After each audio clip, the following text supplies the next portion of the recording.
Власта го погази она што го ветуваше како опозиција. Во планот за живот стои. 2 пати годишно пензиите ќе ги зголемуваме согласно порастот на платите и трошоците. На крајот на годината владата ќе носи одлука за вонредно зголемување на пензиите.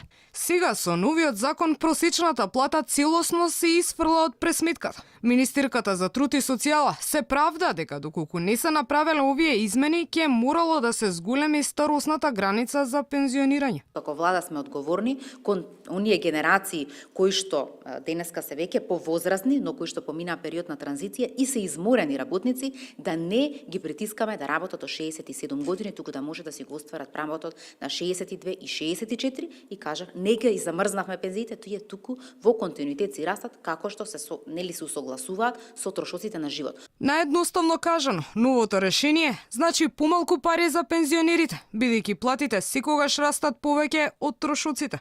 Така во ноември 2018 во однос на истиот месец од 2017 година, просечниот личен доход пораснал за 5,8%, а трошоците на живот за само 1,2%.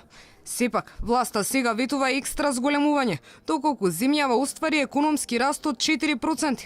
Но ова не е ниту проектирано за годинава, ниту реално остварливо во блиска иднина, ако се земе предвид дека Македонија во последните 20 години имала просечен раст од околу 2,8%, а во последните неколку години и помалку од ова.